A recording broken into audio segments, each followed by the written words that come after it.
किसानों के पक्ष की लड़ाई है। और जब भारतीय जनता पार्टी भारत रत्न दे करके वोट लेना चाहती है, तो वोट लेने के लिए किसानों की सुनवाई करे। उन तक सवाल राजनीति का है।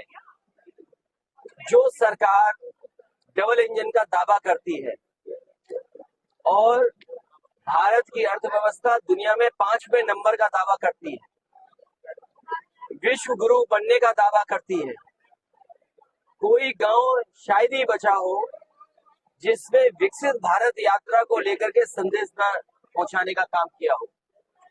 और कहने को ये कहते हैं कि अमृत काल है। अगर ये अमृत काल है, आप दुनिया की 5वीं अर्थव्यवस्था बन गए हैं, हमारा किसान क्यों धरना दे रहा है? किसान क्यों दुखी है? किसान क्यों परेशान है?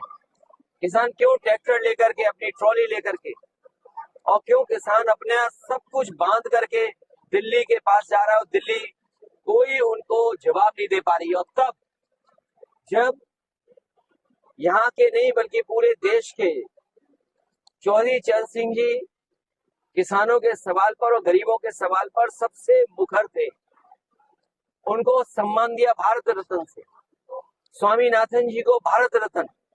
और उसके बाद सरकार ने कहा था कि आय दोगुनी होगी। क्या किसान अपनी फसल की आय दोगुनी पा रहा है? और अगर फसल की कीमत भी नहीं मिल रही उसको, और इस महंगाई में, इन परिस्थितियों में सबसे ज्यादा किसान के ऊपर संकट है। जिस तरीके से मल्टीनेशनल कंपनियां या विदेश की कंपनियां दबाव बना रही हैं बीज को लेकर के, अनाज को खरीदने को लेकर के, अपने बाजार को कब्जा करने के चक्कर में, मैं उदाहरण दे सकता हूँ, चीनी का क्षेत्र है, ये अलग सवाल है। किसान को गन्ने की क्या कीमत मिले आज की महंगाई में, सरकार को आगे आना चाहिए था।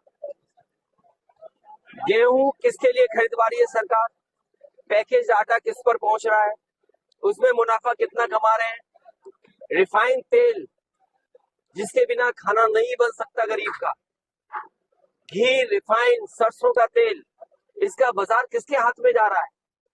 तो सवाल बाजार का है और बाजार के ऊपर किसान को छोड़ रहे हैं। एमएसपी सरकार दे, एमएसपी की लड़ाई किसानों के पक्ष की लड़ाई है। और जब भारतीय जनता पार्टी भारत रत्न दे करके वोट लेना चाहती है, तो वोट लेने के लिए किसानों की सुनवाई करे।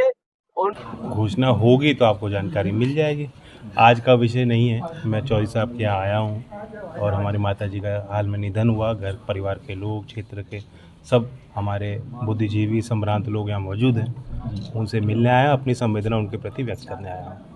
किसान आंदोलन चल रहा है तो उस पर क्या कहेंगे? उम्मीद है कि इसका कुछ हल निकलेगा जी। दोनों ही तरफ से एक धैर्य की आवश्यकता है जी, और कतई भी कोई हिंसा ना हो और उनकी बात मानी जाए। सत्यपाल मलिक के घर भी कल सीबीआई की रेड पड़ी है लगातार, तो उस पर क्या कहेंगे आप? मुझे कुछ नहीं कहना, क्रिया है उस पर, मुझे लगता है उन्होंने भी कोई प्रतिक्रिया नहीं दी, तो मैं क्या करूँ।